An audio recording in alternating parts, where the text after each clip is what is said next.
14 წლის ბავშვი ვიყავი, როცა 9 აპრილს მამაჩემის გვერდით ვიდექი. ახლა 50 წლის კაცი ვარ და არაფერი გამომიტოვებია. ვიყავი აფხაზეთში. მე ვიბრძვი არა ჩემი სიკეთისთვის, არამედ ჩემი შვილებისა და შვილიშვილების ნათელი, ევროპული მომავლისთვის. მე ვამბობ სიმართლეს, სიმართლისთვის ვისჯები.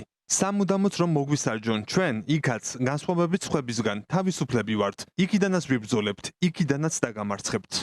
ჩემი მხრიდან გპატიობთ იმას, რასაც ჩემს მიმართ ამდენი ხნის განმავლობაში აკეთებდით. თუმცა ამ პატიებას მოსდევს თხოვნა.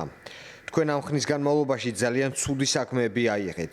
გვესმის, რომ იარაღი ხართ და არა გადაწყვეტილების მიმღები. თხოვნა, ნუღარ აიღებთ ისეთ საქმეებს, სადაც ასეთი ადამიანების ციხეში გამოკეტვაში იღებთ მონაწილეობას. შეიძლება ბევრ უსამართლობას შეეჯახოთ ცხოვრებაში. და ეს არ უნდა განაპირობებდეს იმას, რომ ადამიანისა და ადამიანების რწმენა დაკარგო. ნებისმიერ ადამიანს აქვს შანსი, რომ რაღაც სახით და მომავალში რაც დაუშვა, ამა თუ იმ ფორმით გამოასწოროს. 12 წლის ვიყავი, როდესაც სანდრო გირგულიანი მოკლეს. ჩემი ოჯახის ახლობელი. ვერ ხვდებოდი, რატომ არ ისჯებოდნენ მაღალ ჩინოსნები. მეორე გაურკვევლობა ის იყო, რატომ არ გამოხატავდა საზოგადოება პროტესტს საკმარისად. თავარი მიზეზი იყო შიში. ზუსტად ამ პერიოდში დავპირდი საკუთარ თავს ბავშვურად, რომ ნებისმიერ რამეს, რაც საჭირო იქნება, ვიტყვი და არ შემეშინდება. ჩემს მტერს ჩემს თავზე არ გავამარჯვებინებ მეთქი. ამის შემდეგ ბევრჯერ დავმარცხდი და ბევრჯერაც გავიმარჯვე.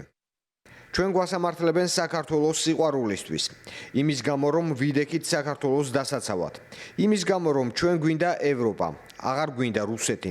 1992 წლის 2 თებერვალს მე ძმა დავკარგე. 17 წლის ბიჭი, რომელსაც საქართველოს დროშა ეკავა და 300,000 კაცს მოუძღოდა წინ. საქართველოს ბევრი სახელოვანი გმირი ჰყავს, ჩემი ძმის თამადობით.